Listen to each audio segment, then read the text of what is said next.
Assalamualaikum warahmatullahi wabarakatuh.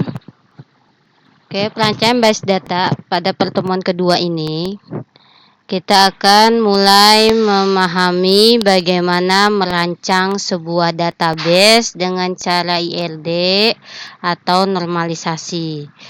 Untuk pertemuan kedua ini, yang kita bahas adalah tentang IRD. Sebelum ke IRD, kita harus bisa memilah IRD itu seperti apa perancangannya dan normalisasi itu seperti apa. Oke, di sini teknik untuk proses IRD, dia akan menemukan dan merelasikan seluruh entitas yang ada. Entitas di sini adalah objek yang terlibat, baik benda hidup maupun yang abstrak. Hasilnya dari kita merancang menggunakan IRD adalah diagram relasinya ya antar entitas, di mana nanti salah satu field akan muncul di entitas sebelahnya. Jadi tidak hanya garis-garis saja entitas. Kalau normalisasi, dia akan memproses semua atribut ya field yang ada di dalam sebuah form atau dokumen output. Lalu kita kelompokkan field-field tersebut masuk ke tabel apa saja sehingga terbentuklah relasi beberapa tabel. Nah, hasil dari normalisasi itulah sekumpulan tabel-tabel yang akan kita implementasikan ke dalam software database. Berbeda dengan IRD. Kalau IRD ini masih bayangan ya, masih konsep, jadi belum semua entitas itu akan dijadikan tabel pada saat implementasi database. Oke, sekarang kita ke IRD ya, ke IR. Ingat, IR itu adalah model data konsep, di mana dia akan menghubungkan antara entitas ya di dalam lingkup domain tertentu ya, baik yang dunia nyata pun tidak, sehingga nanti di dalam IRD itu ada entitas, atribut, relasinya serta kardinalitasnya ya, one to many atau many to many. Nah, di sini definisi entitas adalah suatu objek yang nyata ataupun abstrak. Ya, sehingga nanti dia memiliki beberapa nilai dan sejumlah atribut atau field ya untuk melengkapi entitas tersebut atau objek tersebut. Nah, nanti di dalam atribut itu kita akan mengetahui mana yang dijadikan sebuah kuncinya. Ya, di sini atribut merupakan kelengkapan dari sebuah entitas. Jadi misalkan entitasnya mahasiswa, atributnya apa? Ada NPM, nama, alamat dan sebagainya. Setelah itu di dalam IR ada relasi. Ya, relasi ini adalah hubungan antar entitas sehingga nanti bentuk relasinya seperti wajik atau diamond ya, atau seperti belah ketupat itu diisi dengan kata kerja, misalkan memiliki atau mempunyai atau terdiri, nah dan sebagainya. Model database ya. Model database ini adalah kumpulan konsep yang terintegrasi atau yang berrelasi antar satu dengan yang lainnya dengan memperlihatkan fungsi-fungsi batasan tertentu. Ya. Nah, model konsep. Ingat kalau konsep itu lebih ke hayalan kita ya. Jadi kita memandang atau membayangkan kira-kira siapakah yang akan terlibat di dalam entitas ini gitu. Jadi model konsep di sini lebih menekankan secara logik ya, secara spesifik kira-kira yang akan kita buat entitasnya tuh apa saja, kita buat dulu sepahaman kita sehingga nanti dari entitas-entitas itu akan menggambarkan sendiri apakah nanti dia masuk ke sebuah table atau tidak. Oke, ingat model konsep itu menangkap kebutuhan fungsional dan informasi bisnis. Jadi, setiap apapun yang akan kita analisa rancangan database-nya, ya, kita lihat dulu kira-kira ini berfungsi nggak secara real di dalam nyata gitu. Sehingga entitas itu memang ada gitu ya. Nah, dulu disebut IRD, sekarang mungkin lebih ke IRM, Entity Relation Model ya. Tapi banyak orang yang menyebutkan IRD tidak apa-apa ya. Oke, IRD merupakan model data tingkat tinggi ya, di mana dia memang memperjelas entitasnya siapa, walaupun entitas itu tidak masuk ke dalam tabel tidak apa-apa. Karena dia itu membayangkan antara konsep dengan logisnya bermain. Jadi bayangan-bayangan yang ada di pikiran kita itu kita buat dulu secara konsep entitasnya. Sehingga nanti pada saat mau implementasi database kita lihat dulu yang dibutuhkan yang mana entitas ini untuk menghasilkan sebuah database. Nah, ini yang logis ya. Ini sih sebenarnya materi-materi waktu kita sistem basis data. Ya, sistem basis data pasti sudah dibahas, mana logik, mana konsep, ya, dan sebagainya, mana fisik.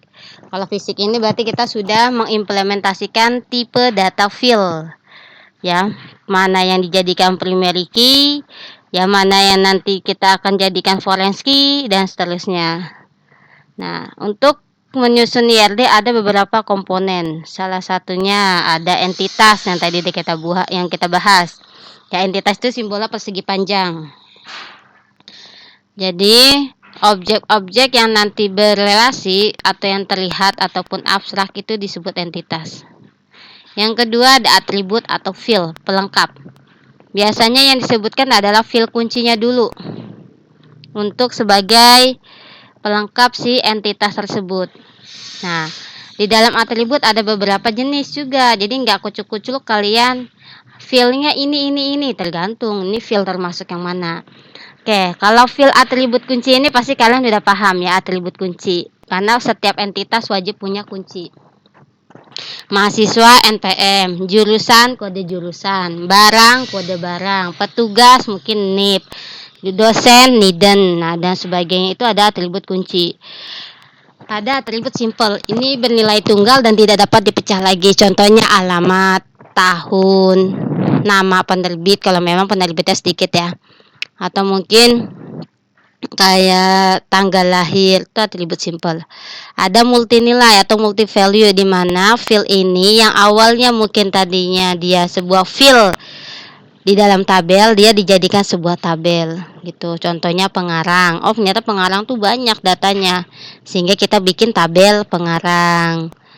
Lanjut ada yang atribut gabungan atau komposit. Ini contoh misalkan pada saat kita membuat tabel, pasti biasa ada tuh kalau yang mungkin dia database kompleks ya. Nama depan, nama belakang, nama titel. Itu terpisah, tapi pada saat kita output dokumennya, kita cetak, dia tuh numpuk jadi satu, mengumpul. Nah, bagaimana codingannya nanti ada caranya. Itu disebut atribut gabungan. Ada atribut derivatif. Atribut derivatif ini adalah jikalau kalian kalau pernah lihat dokumen output tuh ada yang kayak stroke, kembali, bayar, jumlah, ya, diskon, pajak itu ada derivatif. Dia tidak perlu kita catat atau kita tulis di dalam field karena dia tidak wajib, ya. Karena dia mengandung perhitungan.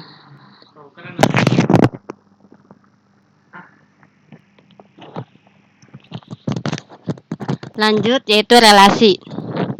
Relasi di sini adalah sebagai penghubung ya antara entitas satu dengan entitas lainnya. Dan dia harus memiliki kata kerja. Lalu di dalam relasi itu harus memiliki kardinalitas ya. Untuk menggambarkan apakah dia hubungannya one to one atau one to many atau many to one. Ya, ini udah dibahas pada saat sistem basis data. Ya, ingat tidak boleh ketemu entitas dengan atribut. Entitas itu adalah sebuah benda. Ya. Ini contohnya. Many to many, banyak siswa mengikuti banyak mata kuliah. Iya. Ya.